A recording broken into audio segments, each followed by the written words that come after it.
Alright, so this is where all the magic happens. I've got to say, this is have to be my favourite drum recording room in the world. It just has an amazing sound. It's a pretty big room, pretty big space. There's, as you can see, there's on the wall, it's all bricks and concrete on the ground, although there's carpet down here at the moment. It's a pretty big space. The drums just sound amazing. Sometimes it can be a little bit too big, hence why I put these baffles up, and I always like to put something over the top as well, just to stop getting too much reverb into the overheads,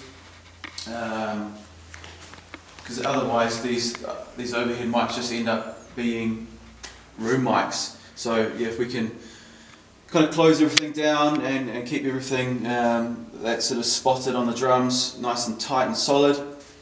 I've got all the usual candidates on there, 57s on the snare. I had this one mic'd up on the rim because we were hitting the rim.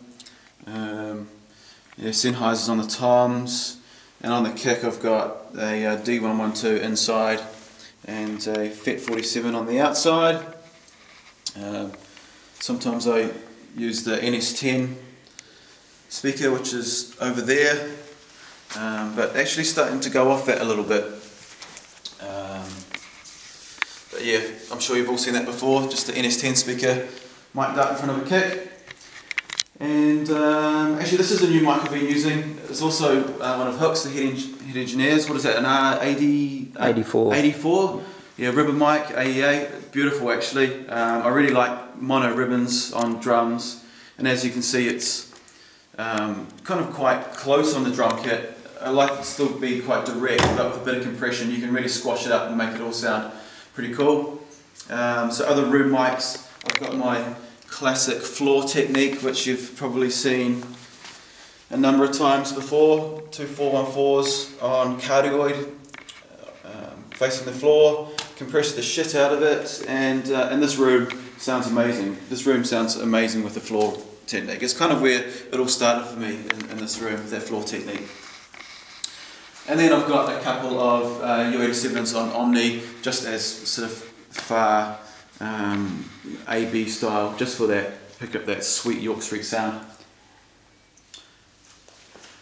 Yeah, so that's probably it for the drums. I've got a nice piano here, Pleyel, which is it's actually quite nice and bright, so it's great for rock and also classical and everything. It works really well. And what else have we got?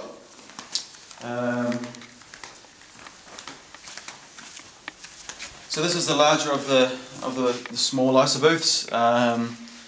It's kind of interesting kind of sound.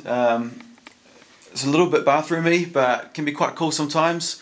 I know that a lot of people actually record drums in here. They even bring the baffles all the way in here and just get it really super dry.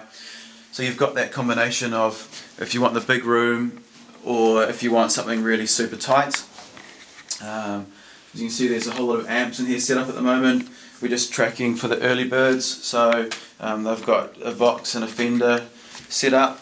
We'll retrack the guitars later with a series of mics and whatnot. But as far as the gear goes, York Street got some pretty cool bits of gear, some old Hammonds and keyboards, and I mean some pretty old stuff. Korg Wave Station. Yeah, and actually this Hammond and Leslie actually really great sound. It's one of my favourite Leslie sounds. You can crank it right up and get it nice and dirty and crunchy. There's a Rhodes over there, and also really cool Schwander, which God knows what that is, but it's the manager of York Street, Jeremy. It's his old piano that he kind of ripped the face off, and it just sounds so horrible and shitty. It's really cool for that kind of, I don't know, gypsy carnival type thing, I don't know, yeah.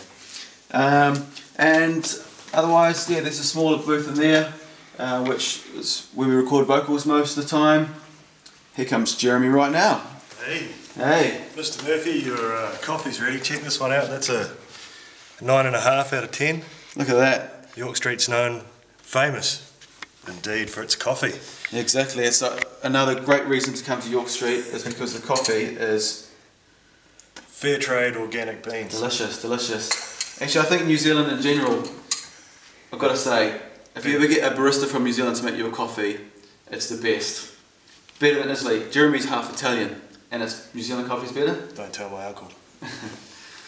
Alright, thanks Jeremy. Should have a look at the lounge and stuff too. Yeah, cool, do that.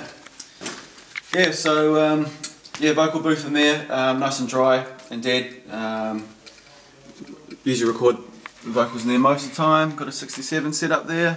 It's a really nice sounding one.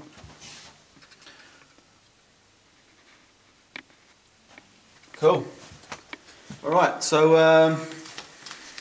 that's probably about it for this room. There is a mezzanine up top which not a lot of people go up there, but I've recorded some drums up there before. I had a drum kit set up right up the back and just like a kick and snare mic, and then I had 2 room mics in the room, which is pretty cool. Yeah, but not a lot of people go up there. There's, what's up there? Oh, bass isolation cabinet. Oh yeah, there's a bass isolation cabinet, which is quite handy if you're tracking, you know, a band all together or something. You want to isolate everything. You can chuck the bass up there or whatever you want. Come past a stack of amplifiers. Nice selection here. Voxen. I think actually this one here, this gun, this is pretty cool. This is owned by a good friend of mine, Chris Thompson, and I believe it was actually the same actual amp that was used to record AC/DC Black and Black. Whether that's a myth or not, who knows. But yeah, come through to the chill out areas. So here we've got your classic chill out area, TV, Xbox, stereo, couches, good places to drink coffee. Look who we've got here. We've got the York Street barista himself, making a fresh brew. Yes. So this is this is Rich, and the coffee machine, which is all part of the homeware at York Street here. Delicious. Come and get yourself one. And I think that's probably about it. Pinball machine. There's a small edit switch we got there. Check it out. Might as well. If it's boring, I'm sure Mike Banks can fade it out by now. So we just got here.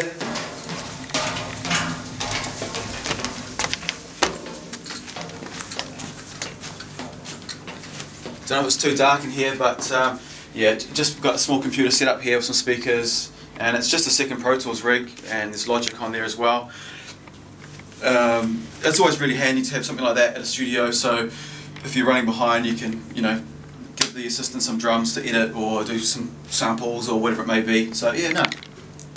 And let's go into the office. This is where Jeremy spends most of his time, booking the clients. And the reason I took it up here is because it's quite a cool little view of downstairs in that main room.